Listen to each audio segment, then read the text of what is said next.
皆さんこんにちは。30代世界旅行夫婦へモトラベルのドリです。今日は私の荷物の中身を皆さんに公開していきます。楽しんでいってね。でまずは荷物の全体像をご紹介いたします。私はこういう感じで、メインのバッグが1つあって、持ち歩き用のサブバッグが1つ、それから衣類があって、洗濯用品、お化粧品、生理用品とか薬剤系、そして最後ガジェット系っていう風な形で荷物がまとまってます。はい、私のメインバッグについてです。私のはクニのバッグとは違って大容量70リットル入るようになっています。クニのほぼ2倍入る。やば。これは Amazon で買った、そんなにね、有名なブランドではないんですけれども、セールだったんで1万円しないぐらいで直前に買いました。結構安いね。いいですね。結構安い。で、サブバッグは私はこれは友達からもらったトルコ製のバッグに自分で100均のチャックつけて安全対策できるようにして、これでいつも手提げで持ち歩いています。なるほど。で、そこからお財布があって、お洋服関係。お洋服は上に羽織れるものが1枚あって、それからウルトラライトダウン。これはね、国によっては朝寒いんだけど、朝暑いんだけど、夜になると超寒いっていう国もあるので、あるある。まあこのぐらいの荷物にならないぐらいだから持ってった方がいいと思います。それから水着があって、自分の下着としては生理用の下着が2枚と普通のショーツが3枚。で、靴下は3セット。でそれからあとは自分の着たい服と、ハンカチが2枚っていう風になってます。でそれから、泊まる場所によってはね、洗濯機そのものがなかったり、確かに。あっても1回1000円ぐらいするみたいなすごい高いところもあるので、自分たちで洗えるようにと、洗濯ができる洗濯バッグ、これに水を入れてガシャガシャやるようのと、洗剤、それから100均で買ったすごくちっちゃいハンガーです。これには靴下とかショーツとか小さいものをかきかけて使っています。でそれから自分のお化粧品道具たちです。日本から持ってきた大容量の、フェイスマスク、これは毎晩使ってます。もう残り1枚しかないから明日なくなるんだけど。でそれから、コンタクトレンズの洗いやつと、顔の化粧品落とし、髪の毛につける、髪の毛サラサラにするやつ、それからなんかスキンケア用のでっかいクリームとアネッサー最初3本持ってきてたんですけども、残り 1本になりました。でそれから、ベースメイクをするためのもの、化粧品 D プログラムで、顔とか頭どこにでも使える万能な、オイルその2で、お化粧品道具と、口紅3本口紅は3本はいらなかったけどね。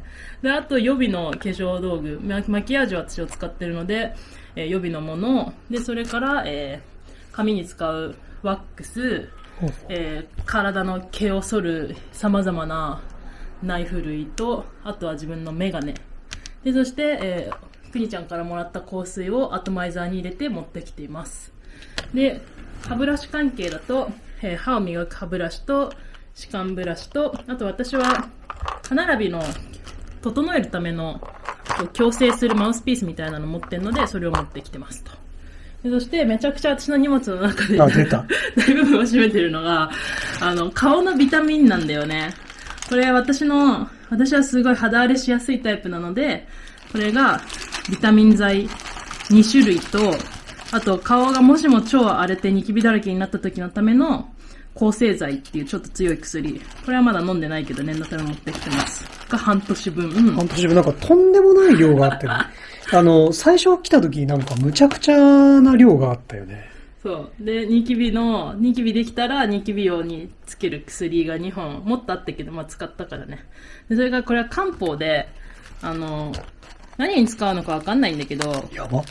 とりあえずお医者さんが1日3個飲めって言ってるから、それ大丈夫なの？漢方を半年分って言ったらとんでもない量になったけど、これ何に効くのこれ？多分これ体の毒素を排出しやすくするための漢方なんだけど、これ私は苦すぎて、直で飲むと私、飲めないから、それを包むためのオブラートも1000枚ぐらい持ってきてます。で、生理用品関係で、これは普通に生理になった時のためのナプキンと、あと、平素のためのショーツにつける織物シートみたいなやつ。で、あとタンポン。水着とか使う時に生理が被った時のために日本からタンポン持ってきたんだけど、これはほぼ使ってない。これはいらなかった。生理用品はこっちで買ったの？もともと日本で2ヶ月分持ってきてたんだけど、はいはい。生理用品が売ってない国はないから、日本で持ってくる必要は全然なかったですね。これは海外？これはトルコで買いました。ああ、なるほどね。作りもすごい立派だし、ほうほうなんなら日本のよりいいって私は思ってる。なるほどね。そう。で、最後ガジェット系です。うん私はスマホ2台持ち。あ、来た。そう。あと、どっちもアンドロイドなんだけれども、まあ、写真とか撮ったりとか、あと私は自分の YouTube ショートを作るときのメモ書いたりする方のサブのスマホとメインのスマホで2台持ちしてます。はい。SIM は1個だけ入れてる。で、私のレノボ、2018年学生時代に買った、やつです。今でも愛用してます。で、それから、スマホとかを支えるためのスタンドがいくつかあって、USB ケーブルとかを何種類か持ってきていて、あとは有線のマウス。無線だとね、何か理由があって使えなくなった時に、理由が私はどうせ解明できないから有線の持ってきました。俺のも止まったしね、一回有線。あ、有線じゃない、無線のマウスが。で、最後は、これ、日記ほうほうと、お絵描き帳の2つを持ってきたっていうような感じが私の荷物の全容でございます。はーい。では、持ってきてよかったものは何がありますか？私もくにちゃんと被るんだけれども、ウルトラライトダウンとサングラスはマストです。まあ、現地の天候が読めないっていうところもあるので、暖かい夏であっても季節問わずしてウルトラライトダウンを持ってきた方がいいです。まあ、真夏であってもね、飛行機空の上飛んだりとかすると寒いからこれはあった方がいいです。で、サングラスはもうこれがないと外歩けないので絶対必要。あと持ってきてよかったものは、この洗濯袋がすごい役に立っていて、私たちはこれがあるおかげでほぼほぼ毎日必ず洗った綺麗な洋服を着ることができてます。エアビー以外だと、洗濯するの有料だったり遠かったりするから、ホテルで、洗濯ができるっていう意味ではこれがベストだよね。これは最高にいいですね。じゃあ次、いらなかったものって何がありますかね？めちゃめちゃたくさんあって、多いんかまず化粧品なんだけども、あ、化粧品なんだ。口紅は3本いらなかった。なるほどね。あってもね、別に楽しいし、荷物にもならないからいいんだけど、まあそうね3本管理できないから、1本なくなったとかで騒ぐことがあるから、3本はいらない。お気に入りのが1本あれば十分です。OK。あと、予備の化粧品もいらなかったほうほ。うなぜなら、海外で買えるし、自分のお気に入りのものとか高級品欲しかったら、最悪空港の免税店で買えばいいので、予備は全然いらないです。なるほど。で、あと生理用品は本当にいらなかった。これは日本のじゃないんだけれども、最初は日本から2ヶ月分持ってきたんですが、2ヶ月分消費するのって2ヶ月かかるんですよ。で、2ヶ月以上ぐらいかかるんだけど、それがずっと荷物だったのと、海外で普通に手に入るものなので、日本からはもう生理になった初日1枚分だけあれば、普通に大丈夫だと思います。なるほどね。で、あといらなかったのがガジェット系で、私はなんとなく USB とかいるのかなって思って、よく使い方もわからないガジェット持ってきたんですけど、使い方のわからないガジェットは持ってきても使い方はわからないままだから、まあ、全然いらなかったと思います。で、あと最後、意外なのが、日記とお絵描き帳は使わなかった。一回も。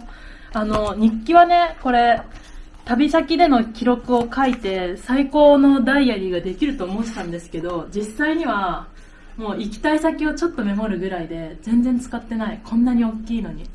で、お絵描き帳もこうバスの移動とかの時に景色とかを写生したら楽しいかなって思ったけど、全然一回も使ってない。大体似てるやん。100均で買ったやつだけど、これはもう捨ててもいいぐらいいらなかった。はい。